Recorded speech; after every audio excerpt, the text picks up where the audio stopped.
In this video, you will learn how to create this transparent orange manipulation using Photoshop. You will also learn how to download and import brush, which we will later use as the water splash effect. But before I show you how to do this, subscribe to this channel to support me and like this video. Let's get started now.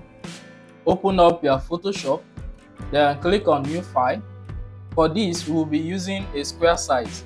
This is a square size we are using 1024 as the width, 1024 as the height. Then click on OK. This is the size. Bring in the background we want to use for this. To do that, go to File, go to Place Embedded. Then this is the background we'll be using. I'll link this in the description of this video. Here is the background. You use this point, hold alternate on your keyboard to scale it up like this. Then go up here and click on OK button and you have this. Go to your layer panel and make sure this background is selected. Now go to Filter. Here go to Blur and you will see Gaussian blur. Click on that and let's reduce the radius to around 36 or 30 will be okay. Then click on OK button.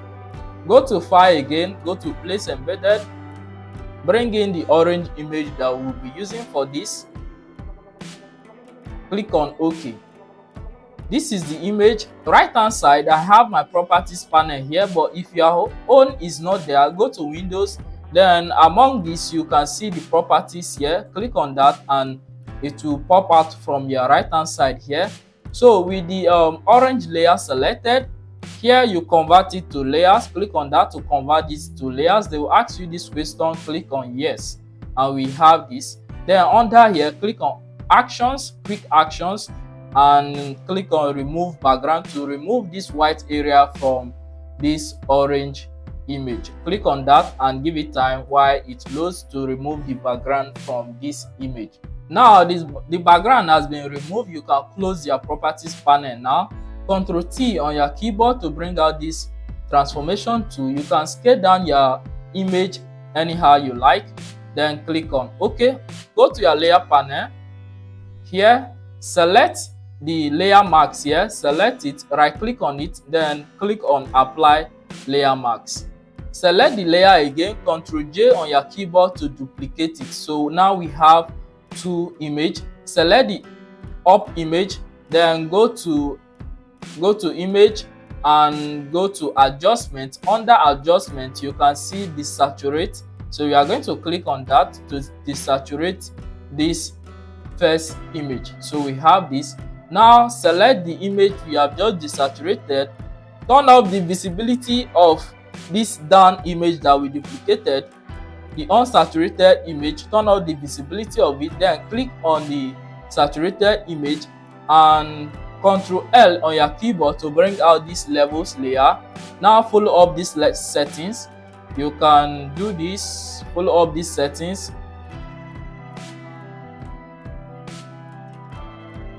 So all we want to do, we want to make sure this image is transparent, and that is what we are setting up.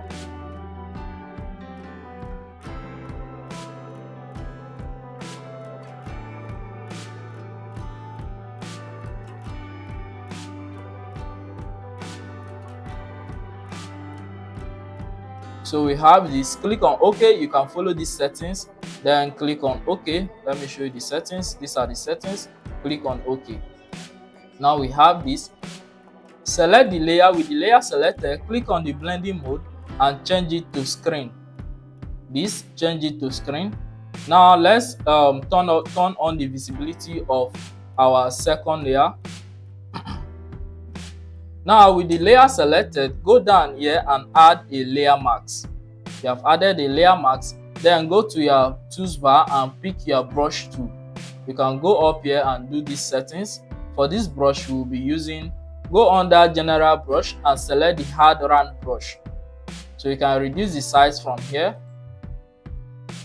Then go here and leave these settings 100, opacity 100, flow 100. Then you can increase the size of this brush by using the forward bracket on your keyboard by tapping on it. Then with this selected, now we want to make sure your foreground color is black. Change it to black. Then click and clean it like this. Okay, just like this.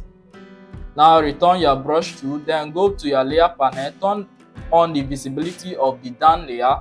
Now hold alternate on your keyboard, click on the layer mask and click and drag it over to the second layer. You can see we have this, the downside disappeared. Select the layer mask, Ctrl I on your keyboard to invert it. So we have inverted it. So now we have this. Now we have this.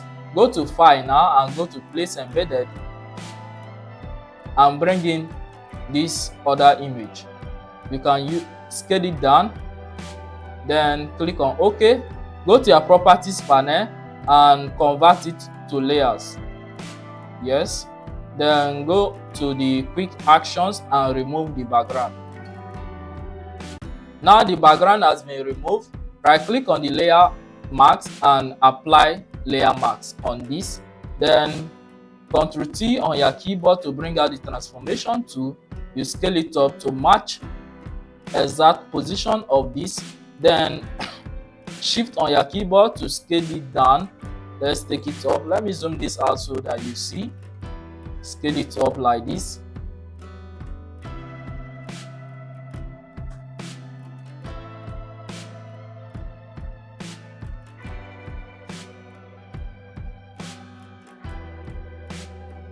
And click on OK, so we have our orange like this. The next thing we want to do is to select the main orange. Make sure the layer mask is selected and pick your brush tool.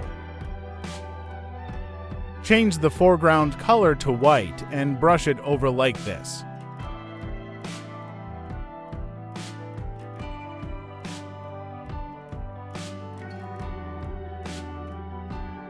Now, let's zoom this out and see what we have archived. To add the water splash, this is how to do it. To do this, go to your brush tool, select the brush, then go up here, click here, then close this general brush and go down here. You can see I have a water splash brush. The link to this will be in the description of this video. This should have come up in another video, but I'm going to show you in this video how to download brush and import it to your Photoshop. So you can see the water splash brush here. So to import this is what you are going to do. Go to the folder where you downloaded this in. When you download it, it will come in the form of a zip file. So you are going to unzip it. If you don't know how to unzip a folder, you can, when you download the file, you right click on it and you will see 7-zip. If you are using 7-zip, you can see the software that you are using on your keyboard if you want to unzip this. So you are going to unzip this. Then double click inside to see this item, the water splash. Right click on it and copy this. Click on copy. Now go back to your Photoshop with your brush selected. Go up here. Go to the brush setting, go up here, then you can see this settings icon. Click on that and you can see import brushes. So I'm going to click on that to import the brush. So it will take you to folders like this. So any brushes that you are imported will line up here. So you are going to right click, then paste. So I'm not going to paste this because I already have mine here. Click on paste and it will be pasted like this. Then go down here and click on load. Click on load. Mine is not loading because I've already loaded this, so I'm going to cancel this. So when you click on load, the folder, it will come down here. You can see the water splash. You can see here we have so many here. So if you select any, then go here and add another layer, then go to the brush panel. Then if you select any of these brush, it will show up like this. Select any, will show up like this. So I'm going to use this. So select this particular one, this is it. Then go down here and change this color to white, any color you want the splash to be. So with a new layer added up here, you can click, you can see that. So that's how you add this water splash. So you can increase the brush size so that you have something like this. So you can go to your layer panel and bring this layer down. So we can add another layer again. Click like this, then Ctrl T on your keyboard, right click on it and flip horizontal so that we have this splash kind of stuff. So you can reduce the size and click add another new layer, take this up, now click and we have this. So that is how you add this water splash to your design. Then when you are done, you save your design and you are good to go. Thank you for watching. Subscribe and I will see you in my next video.